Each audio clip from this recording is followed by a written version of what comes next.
Microsoft will be dropping Twitter from its advertising platform beginning next week. Microsoft said this: starting April 25th, 2023, smart campaigns with multi-platform will no longer support Twitter.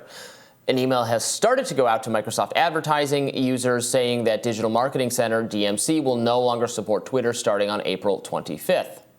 From this point on, users will not be able to access their Twitter account through its Digital Marketing Center's social media management tool, Microsoft says. The Microsoft advertising feature previously allowed advertisers to manage their social media accounts on multiple platforms in one location. Companies that use Microsoft advertising will still be able to oversee and generate content for Facebook, Instagram, and LinkedIn through Microsoft's DMC platform, Mashable reports. This change comes days before Twitter plans to shut down its old API platform. Let's hear what CEO Elon Musk had to say about negativity circulating on Twitter yesterday. If somebody wants to say something that's technically legal, but is, by most definitions, hateful, we're not going to promote that to people. We're not going to recommend hateful content to people. We'll put that behind a warning label, saying this speech is probably something you don't want. So, and now this is something we have to be very careful that we roll out, and that it does not become, what is intended to be good does not become bad. According to this chart, Twitter's top 1,000 advertisers have left since Musk's takeover in 2022. So this advertisement platform is not quite what I thought it was when I first read the story. I thought they were saying they were no longer going to advertise on Twitter. No, this is much more significant. Right. It is this service that Microsoft has that kind of centralizes for businesses all of their social media accounts into one place so that they can respond uniformly to various things. It's a service. They pay for it. They pay, how much did you say? The cheapest package cost $42,000 a month. That's a lot so of this money. is for big corporations. Right. You'd imagine, these multinational conglomerates who have 1,000,001 brands and have, there's a different Twitter profile for Pepsi versus Mountain Dew versus all of these different brands under one umbrella. And you can imagine that as people are DMing brands, flagging things, problems that they're having with their products, right, wanting refunds on their airplane tickets, whatever it is, to have to check American Airlines, I've been on this flight for 5 hours and it hasn't left yet and there's a screaming baby. That kind of thing. Right, exactly. Yeah. Like that pop culture tie-in. But, so you can appreciate why this is actually a very useful technical adaptation for companies like that to have. So for Twitter to not be part of that package, to basically say to all these companies, you can manage your Instagram, your Facebook, your Snapchat, whatever from this portal, but when you go to check your Twitter, you got to go do that separately on your own, is a kind of a competitive brinkmanship here that really goes beyond individual brands saying, I'm just going to not use Twitter anymore. So Microsoft didn't explain why they're doing this. Obviously, there's a potential that people using this platform still would prefer it to include Twitter.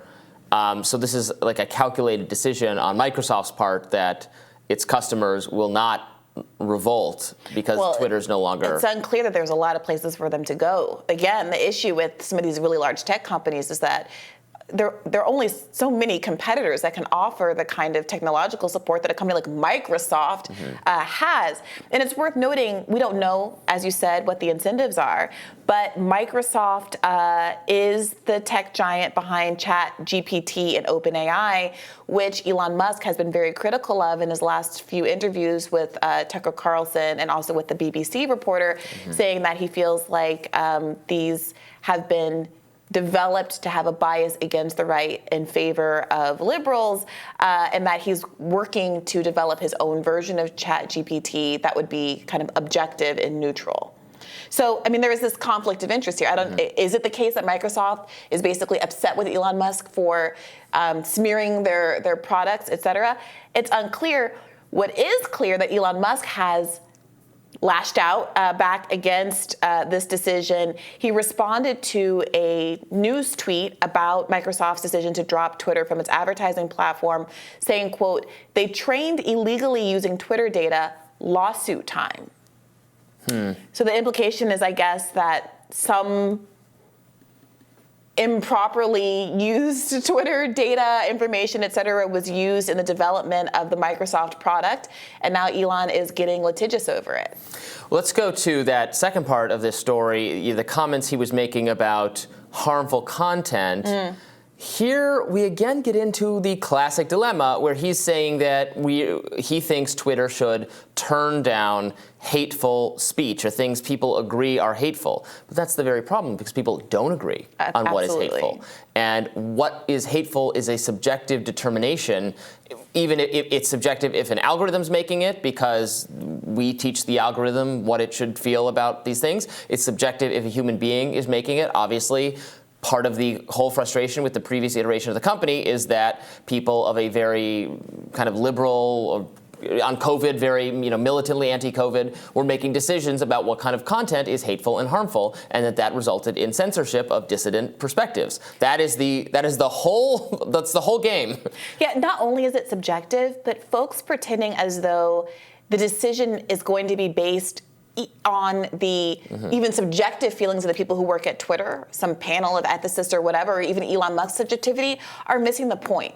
Elon Musk keeps saying he's going to make these departures from old Twitter and finding his way right back to the same old policies of old Twitter with respect to a lot of this content moderation, because the decisions have always been about what advertisers will bear, not about what Jack Dorsey personally wanted or what any individual at Twitter personally wanted, but about some broader public consensus about what the average person, what the average consumer wants to see on the timeline. And that's an assessment that's being made by advertisers. When you look at statistics and you see how many advertisers have fled the website, top advertisers have fled the website since Elon Musk took over, and you see how much of a money pit this is for him, it is completely unsurprising that he would end up right back where the profit centers say that he should end up. And this, I mean, as much as you want to say it's about free speech and his subjective views and wanting to change things on the margins for his friends and allies, at the end of the day, money talks.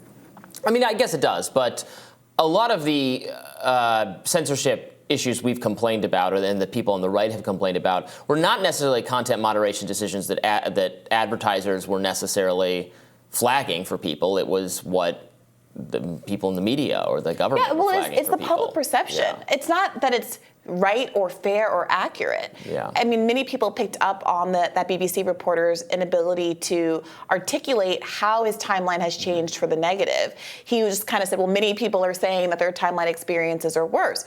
That being said, that public perception is obviously in line on some level with what advertisers believe.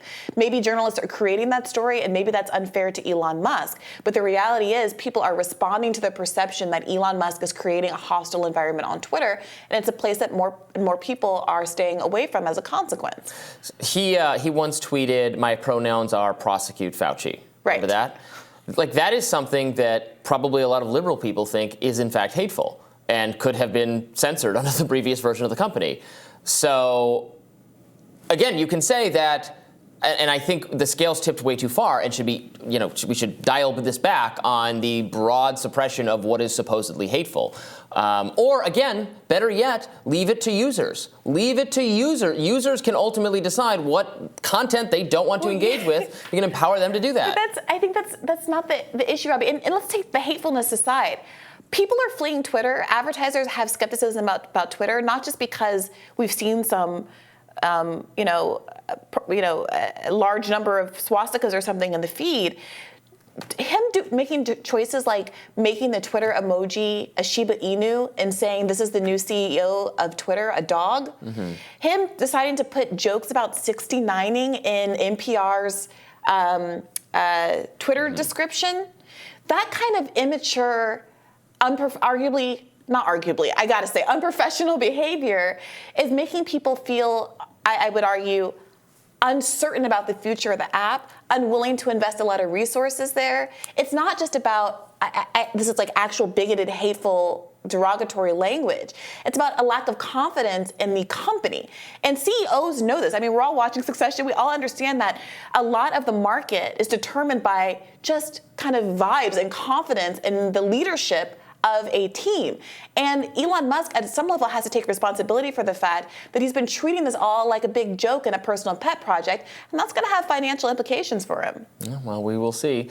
Musk has said Twitter is willing to address advertisers' concerns and work out with the companies about where ads are going to be displayed on the website, but, quote, freedom of speech is paramount. That's what he said.